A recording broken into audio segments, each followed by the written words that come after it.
मेरे आका सल्लल्लाहु अलैहि वसल्लम का एक फरमान मैं सुनाता हूँ, अबू दाऊद शरीफ की हदीस है। वो आज के जमाने में अगर मैं आपके सामने बयान करूं तो ऐसा लगे हमारे लिए ही बयान हुआ है। रसूल करीम सल्लल्लाहु अलैहि वसल्लम फरमाते हैं, यूशकु अन तदाअ अलैकुमुल उमम कमा तदाअल अकिलतु इला क़ुसअतिहा। करीब एक जमाना तुम पर आएगा, तुम देखोगे कि सारी जमातें मेरी उम्मत पर टूट पड़ेंगी, ऐसे टूट पड़ेंगी जैसे भूखा बर्तन पे झपटता है। भूखा आदमी जैसे बर्तन पे झपटता है, ऐसे मेरी उम्मत पर सारी कौमें झपट पड़ेंगी। आज वही तो हालात है, आज वही हालात है। सबका टारगेट हम ही है, सबका निशान हम है। सहाबा ने पूछा उस वक्त, यौमइदिन मिन नहनु मिन क़िल्लतिन या रसूल अल्लाह, ऐ अल्लाह के रसूल उस जमाने में हमारी तादाद कम होगी, ऐसा क्यों होगा कि सारे लोग हम पर झपट पड़ेंगे? नबी पाक फरमाते हैं, वलाकिन्नकुम कसीरून, नहीं तुम तो बहुत ज्यादा होंगे उस वक्त, गुसाअन का गुसा इस्सैल, लेकिन तुम्हारी हालत समंदर के झाग की तरह होगी। यानी समंदर का कफ झाग जो होता है हवाओं से उड़ जाता है, तुम्हारी हालत ऐसी होगी। तादाद तो बहुत होगी, लेकिन छोटी छोटी चीजों से बिलबिला करके भागने वाले लोग, ये प्यूरिटी नहीं रह जाएगी। फिर सहाबा ने पूछा, या रसूल अल्लाह सल्लल्लाहु अलैहि वसल्लम, ये ऐसी चीज हमारे अंदर क्यों आएगी?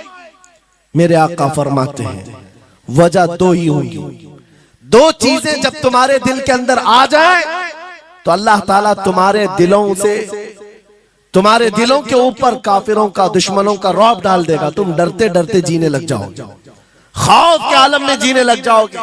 वो दो चीजें क्या है? मेरे आका फरमाते हैं, हुब्बुद दुनिया व कराहियतुल मौत, दुनिया से बेइंतहा मोहब्बत करने लगोगे और मौत से भागने लगोगे।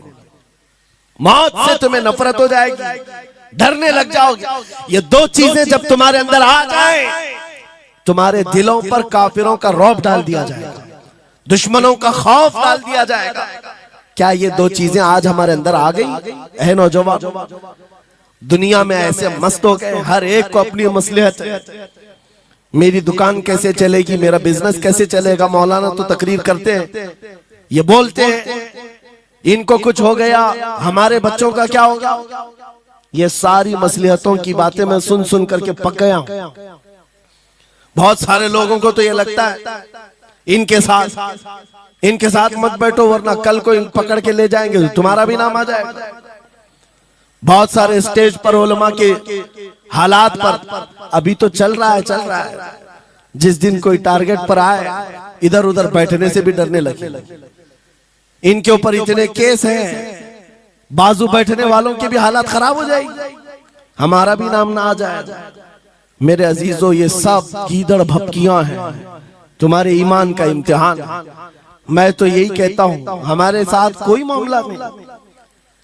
वही बात मैं कहता हूं जो अकबर इलाहाबादी ने कहा था, रकीबों ने रिपोर्ट लिखवाई है जा जा के थाने में कि अकबर नाम लेता है खुदा का इस जमाने में। यही रिपोर्ट लिखवाते हैं जा जा करके। हमारी भी जहां रिपोर्ट लिखी हुई होगी, बात यही होगी कि ये रसूलुल्लाह का नाम लेता है और उनके नाम पर लोगों को बात करता है, यही रिपोर्ट होगी। और इस बारे में हम कभी डरते नहीं। मैं आपको बताऊं, उत्तर प्रदेश में वहां के हालात तो पता है, बिल्डोजर की हुकूमत चलती है।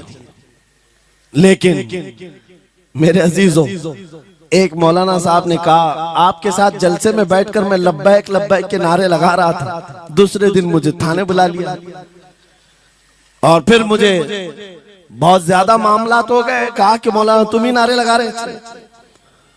आप लोग ना डरे इंशाअल्लाह।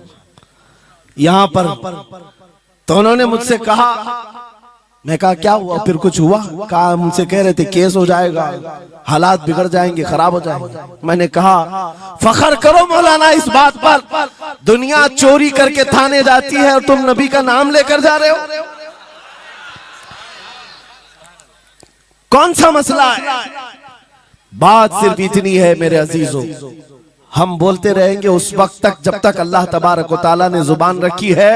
नबी पाक की अजमत और नबी पाक की शरीयत और औलियाए उम्मत की मिदहत बयान करना जुर्म है। यह जुर्म हम 1000 बार करें, अगर ये जुर्म है 1000 बार करें, बल्कि हम दार पर भी, फांसी के फंदे पर भी ये जुर्म करेंगे, क्योंकि हमारे असलाफ ने हमें ये बताया है जो जान मांगो तो जान दे दें, जो माल मांगो तो माल दे दें, मगर ये हमसे कभी ना होगा नबी का जाहो जलाल दे दे।